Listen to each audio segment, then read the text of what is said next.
9월 23일 화요일 오늘의 말씀은 역대하 7장 응답하시는 하나님입니다. 우리가 기도할 때 가끔은 정말 하나님께서 듣고 계신지 확신이 서지 않을 때가 있습니다. 하나님께서 정말 내 기도를 듣고 계실까? 내 기도가 그냥 허공에 흩어지는 것은 아닐까? 이런 마음이 들 때가 있습니다.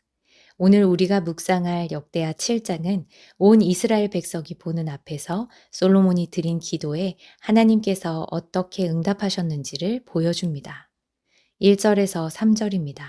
솔로몬이 기도를 마침에 불이 하늘에서부터 내려와서 그 번제물과 제물들을 사르고 여호와의 영광이 그 성전에 가득하니 여호와의 영광이 여호와의 전에 가득하므로 제사장들이 여호와의 전으로 능히 들어가지 못하였고 이스라엘 모든 자손은 불이 내리는 것과 여호와의 영광이 성전 위에 있는 것을 보고 돌을 깐 땅에 엎드려 경배하며 여호와께 감사하여 이르되 선하시도다 그의 인자하심이 영원하도다 하니라.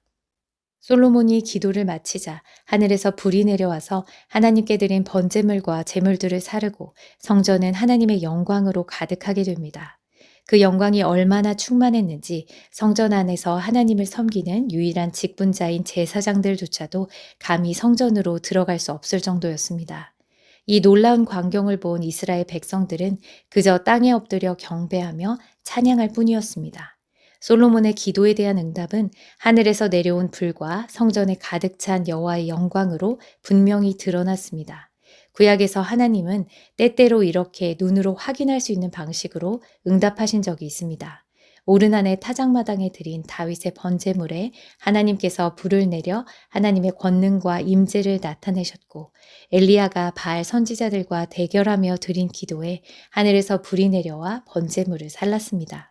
이런 사건들을 통해서 온 이스라엘은 하나님께서 살아계시며 그분의 백성들과 함께 하신다는 것을 공적으로 확인할 수 있었습니다. 하지만 이러한 표징들은 어디까지나 그리스도를 가리키는 그림자에 불과했습니다. 율법 아래에 있던 구약시대의 모든 제사와 성전, 그리고 기적적인 응답들은 장차 오실 예수 그리스도라는 실체를 가리키는 예표였습니다. 예수님은 십자가에서 단 한 번의 완전한 희생제물로 자신을 드리심으로써 구약의 모든 제사를 완성하셨습니다. 더 이상 짐승의 피나 하늘에서 내려오는 불이 필요 없게 된 것입니다. 그렇다면 오늘 우리는 하나님께서 우리의 기도를 들으시고 응답하시는지를 어떻게 확인할 수 있을까요? 예수 그리스도께서 십자가에서 죽으시고 부활하신 후에 하나님은 성령을 보내주심으로써 새로운 언약을 세우셨습니다. 이제 하나님의 임재는 성전과 같은 특정한 장소에 국한되지 않습니다. 히브리서 10장 16절 성령님은 믿는 자 한 사람 한 사람의 마음에 내주하시며 우리 안에 하나님의 법을 새기십니다. 로마서 8장 16절은 이렇게 말합니다. 성령이 친히 우리 영과 더불어 우리가 하나님의 자녀인 것을 증언하시나니. 오늘날 우리의 기도는 하늘에서 불이 내려오는 것을 기다리는 것이 아니라 내 안에 거하시는 성령님과 동행하며 그분의 인도하심을 따라 살아가는 삶으로 응답받습니다. 마음의 평안과 확신, 말씀과 성령의 조명하심, 삶 속에서 나타나는 변화들, 기도를 통해서 성장하는 믿음, 이 모든 것이 하나님께서 우리의 기도를 들으셨다는 살아있는 증거입니다. 이제 하나님께서 응답하시고 임재하실 때 솔로몬과 모든 백성이 어떻게 반응했는지를 살펴보겠습니다. 4절에서 10절을 읽겠습니다. 이에 왕과 모든 백성이 여호와 앞에 제사를 드리니 솔로몬 왕이 드린 제물이 소가 22,000마리요 양이 12만 마리라. 이와 같이 왕과 모든 백성이 여호와의 전에 낙성식을 행하니라.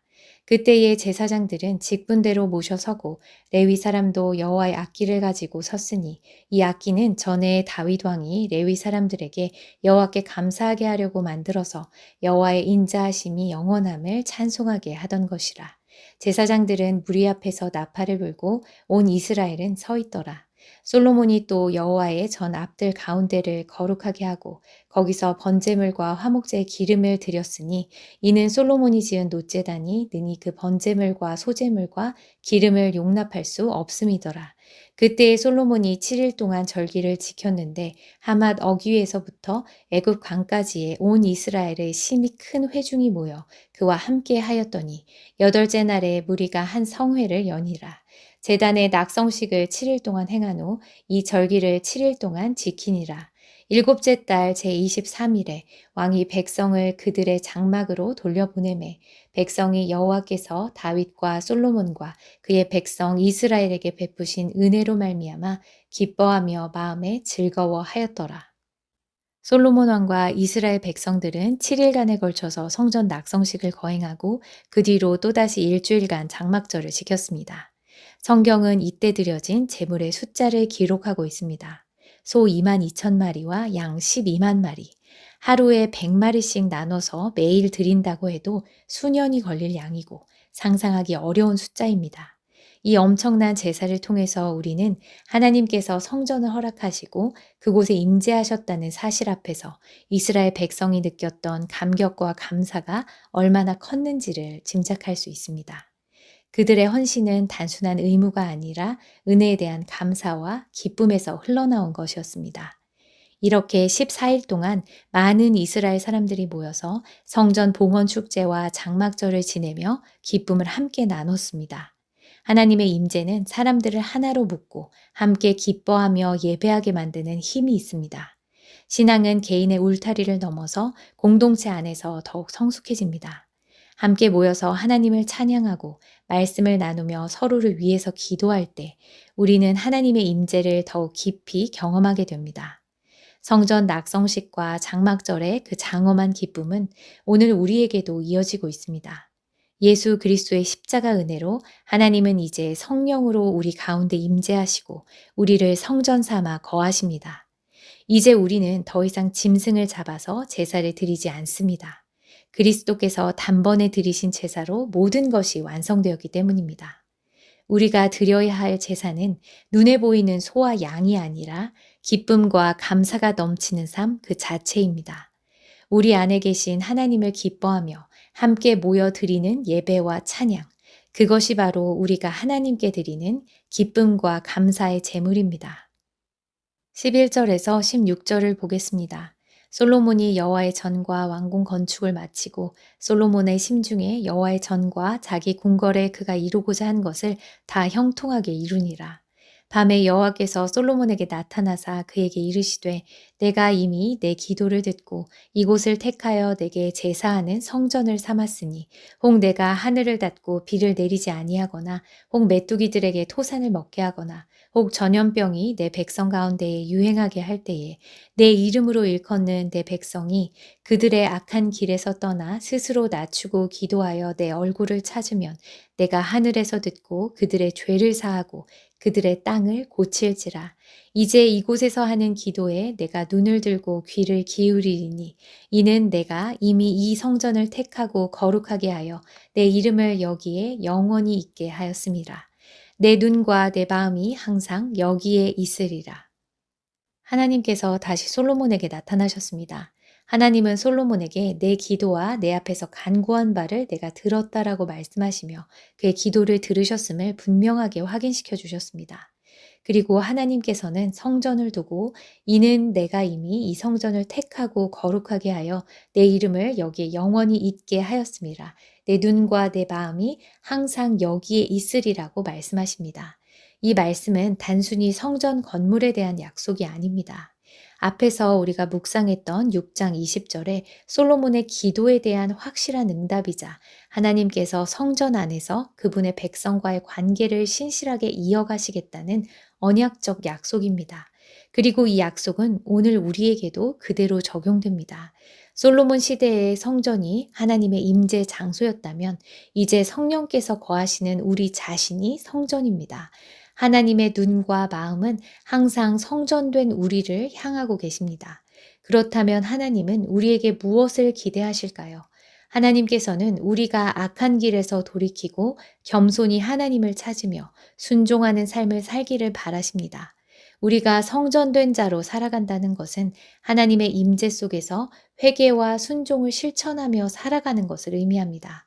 그 삶 자체가 하나님께서 기뻐하시는 응답이며 또한 하나님의 은혜를 경험하는 길이 되는 것입니다. 17절에서 22절입니다. 네가 만일 내 앞에서 행하기를 내 아버지 다윗이 행한 것과 같이 하여 내가 내게 명령한 모든 것을 행하여 내 율례와 법규를 지키면 내가 내 나라 왕위를 견고하게 하되 전에 내가 내 아버지 다윗과 언약하기를 이스라엘을 다스릴 자가 네게서 끊어지지 아니하리라 한 대로 하리라. 그러나 너희가 만일 돌아서서 내가 너희 앞에 둔 내 율례와 명령을 버리고 가서 다른 신들을 섬겨 그들을 경배하면 내가 너희에게 준 땅에서 그 뿌리를 뽑아내고 내 이름을 위하여 거룩하게 한 이 성전을 내 앞에서 버려 모든 민족 중에 속담거리와 이야깃거리가 되게 하리니 이 성전이 비록 높을지라도 그리로 지나가는 자마다 놀라 이르되 여호와께서 무슨 까닭으로 이 땅과 이 성전에 이같이 행하셨는고 하면 대답하기를 그들이 자기 조상들을 애굽 땅에서 인도하여 내신 자기 하나님 여호와를 버리고 다른 신들에게 붙잡혀서 그것들을 경배하여 섬김으로 여호와께서 이 모든 재앙을 그들에게 내리셨다 하리라 하셨더라. 앞서 하나님께서는 솔로몬의 기도에 응답하시고 성전에 당신의 눈과 마음을 두시겠다고 약속하셨습니다. 그런데 17절부터 하나님은 이 약속에 조건이 따른다는 사실을 분명하게 밝히십니다. 솔로몬이 그의 아버지 다윗처럼 하나님의 율례와 법규를 지키면 하나님의 언약 안에서 그의 왕위가 굳건하게 세워지고 이스라엘 통치도 지속될 것이지만 반대로 하나님의 율례와 명령을 버리고 다른 신을 섬겨 경배하면 하나님은 그들을 땅에서 쫓아내고 심지어 여호와의 이름을 두신 성전마저도 파괴하실 것이라고 말씀하십니다. 결국 하나님의 응답은 우리의 순종과 연결되어 있습니다. 우리는 살면서 순종과 불순종의 갈림길에서 수많은 선택들을 합니다. 하나님보다 더 사랑하고 의지하는 모든 우상을 버리고 하나님의 말씀에 순종할 때 하나님께서는 우리를 축복하시고 견고하게 세워주실 것입니다.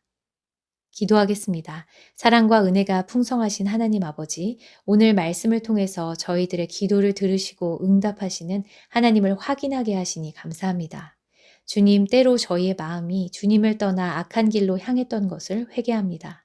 하나님의 눈과 마음이 성전된 저희를 향하고 있음을 믿고 저희의 삶 전체가 주님께 드려지는 기쁨의 예배가 되기를 원합니다.